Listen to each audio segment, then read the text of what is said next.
spongy and have a nice firm, real luscious texture to it. So it really improves the taste.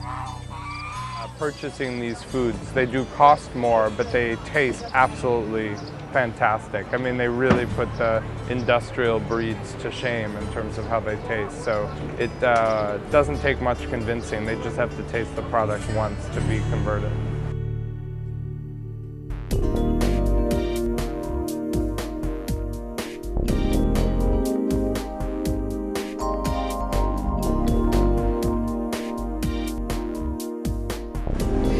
Chicken with butter, lettuce, radishes, and yogurt, chives, scallion dressing.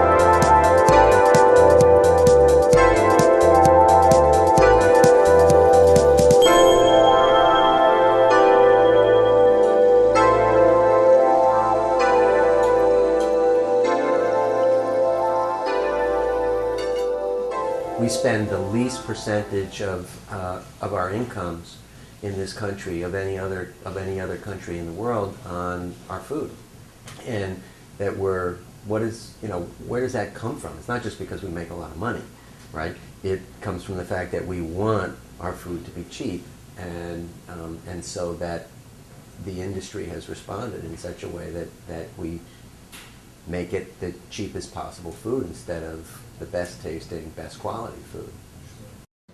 What is the real cost of what we call cheap food? I often hear this. We have the most inexpensive cheap food in America. We all should be grateful. But I don't know how you allocate certain costs that, that we really see in our food. For instance, we know that pesticides cause cancer. We know that we have an explosion in breast cancer in this country. We know that we have a 25% in childhood leukemia. We know that numerous studies have shown that that's linked to pesticide intake. What's the cost of that? Farm communities destroyed by industrial agriculture. Who allocates the cost of that? When we destroy a river and literally billions of fish because of runoff from our industrial agriculture, how does that cost get accrued? The way the world goes is just people want to manufacture cheap stuff that looks like food and they can sell as food, but it's not real food. This is real food.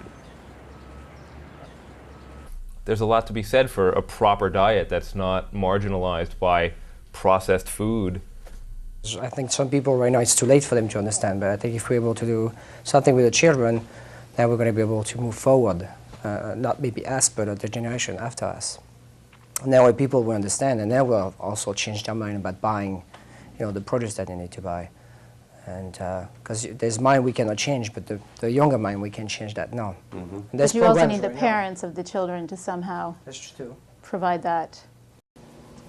What kids eat is of tremendous concern to me as a physician, because the generation that we see growing up today is actually the most out of shape generation we have ever had in the history of this country. I'm talking about obesity. Their arteries are blocked before they finished high school, and we're seeing the adult onset form of diabetes in kids of 18 and 19. This is unprecedented. Hi, what can I get you? One of the things that makes us very special here is faculty, staff, and students all sit down and eat together. And research says that 85% of American children don't sit down for a meal with their family on a regular basis. And we sit down with our family, our extended family, our students, 2 meals a day, every day. And we teach socialization, and everybody respects the food and really understands the experience of dining. We're actually teaching dining here, and that's something that children don't necessarily know, because they don't sit down. 1 out of every 4 meals is eaten in a car. We've grown a culture now that eats from McDonald's and Burger King. They forgot what it is to sit down and talk and eat. Well, we've become so urbanized, so many more people live in urban areas than they did in the last generation or 2 generations back, and we've lost a lot of our connection to agriculture. Not everybody can buy from their local farmer. What kind of label is there going to be on the food, and how can you know that that label means something? Is a standard defined? Is it written down on paper someplace? Is it verified? If so, who's verifying is it? Are the people that are verifying the label claims, are they independent of the people that are selling the item? All these things are important to know about before you can tell whether a label has any meaning. So now we're going to make it so you can put the organic word on Twinkies. And we can put in lots of preservatives and lots of additives and still call it organic. And Twinkies are not any kind of good food for you. It used to be local, fresh food was labeled organic. Now it's food flown in from far away, grown with lots of oil, lots of input, lots of additives, lots of preservatives. It's just silly. They've taken something that was a good thing and made it into just part of the whole evil food business. The organic food movement is a market-driven movement. It only exists so long as the person out there buying that food has trust that their premium is really reflected in food that is pesticide-free, food that is free of genetic engineering, of sewage sludge or radiation. They need to trust that standard, otherwise they're not going to pay that premium. That's what makes any undermining the standards so dangerous, because if that trust is undermined, the organic movement is over.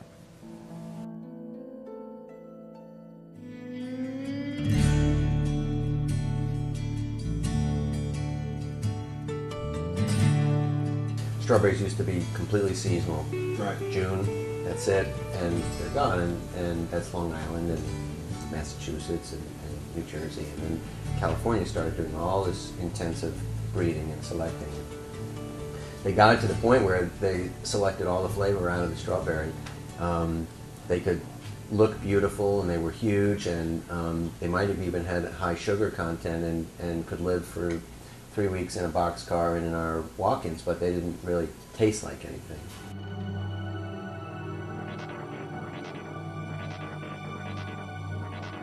Strawberries are the perennial loser or winner for the most pesticide award pretty much every year. They get they're treated with methyl bromide every year, so they get, tons and tons of this biocide that literally demolishes all life in the soil. The idea when you're growing a strawberry conventionally is you don't want any life in the soil. You don't want a balanced soil ecology. The dirt is basically just a medium to keep the plants vertical. That's all it's there for. The reason that peaches and strawberries tend to have residues more frequently than other fruits are twofold. One, it's a lot of pests that like to attack them, and so the farmers have to be aggressive in managing the pests. And second, because they have a soft skin, the pesticides tend to move into the fruit, so that you really can't peel unless you cut such a huge chunk off of the peach. It's impossible to avoid the residue. Tomatoes are so loaded with pesticides that the growers know that they basically can't take it to market. So what they do instead is they run all the tomatoes through a chlorine bath to try to get the pesticide levels down to legal limits and to something that's not going to cause a problem. So that does get rid of some of the pesticides. Nobody's looked to see what the chlorine does, if it interacts with any of the pesticides. Does it create new byproducts? No one's even looked at that. We've got a long way to go yet before we can stand up and say that most fresh fruit and vegetables grown in the U.S. doesn't have any residues of concern. I mean, we're moving in that direction, but we're not there. But with the imports, we're not even to first base. We're hardly into the batter's box. Very important, juices. When children consume a lot of juice, and juices are heavy, so if there's a half of a part per million of a pesticide in juice, and a kid drinks 6 ounces, that's a pretty high exposure level. So organic juices are really worth seeking out. When you walk into your food store, you often see organic versus conventional. I'm not sure these words mean a lot right now. I think much better to say you have food that is contaminated versus food that is not.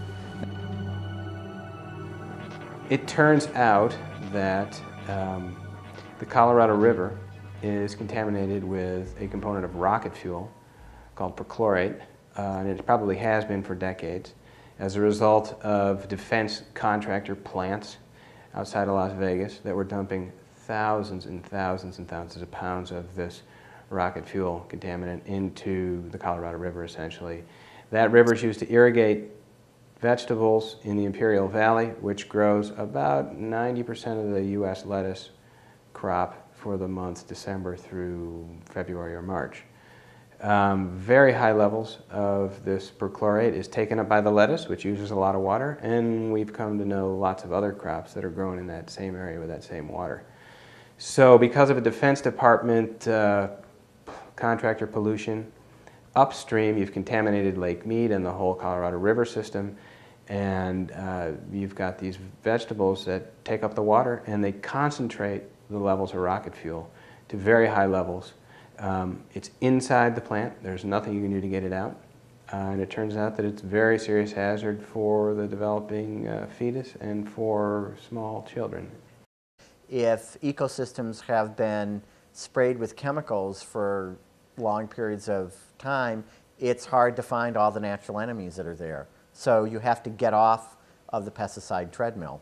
And one of the ways to do that is through integrated pest management, which is just basically a more rational way of farming and of trying to understand the natural history and the ecology of the plants that you're growing and use nature on your side rather than fight it with chemicals.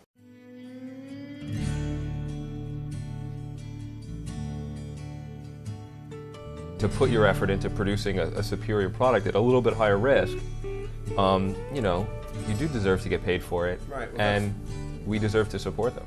And we need to pay a little bit more and pass on the price to let people understand that how special that really is and not just take it for granted.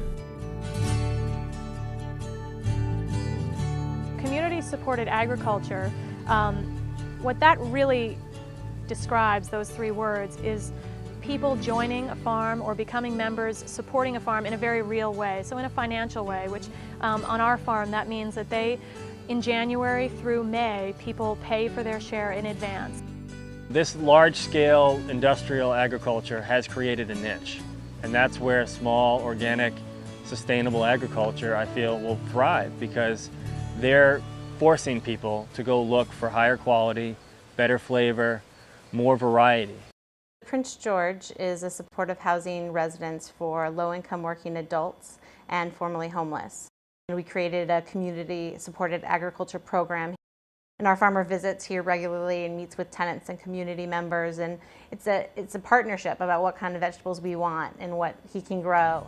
The thing that was unspoken about organic agriculture, I think, was the fact that organic agriculture in the early days was considered to be local, always local, and now they've made it national. So I owe you $6, yes? You took two? Yeah. All right, thank you very much. So now it's become national, not local, and that's the good thing about green market and farmers markets in general, is what they do is they primarily give you the opportunity, again, to operate locally. That it's important to know how your food is grown and ask questions, and if you can find the person that grows your food and ask questions of that person, then your food becomes real again. You can find out how it's grown and make sure it's grown safely and it still has some nutritious content. Like here, this is all picked in the last 2 days. It's fresh, good, healthy food.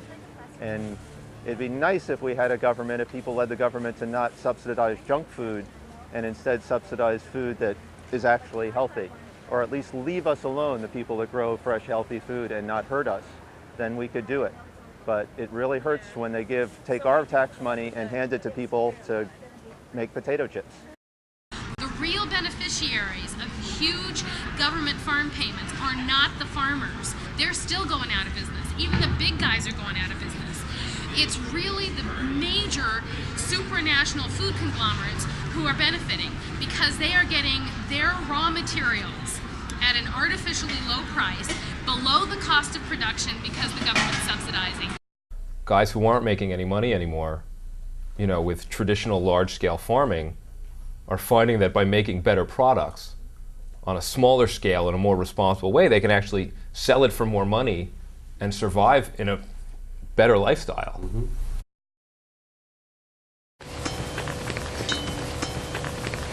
Come on, girls.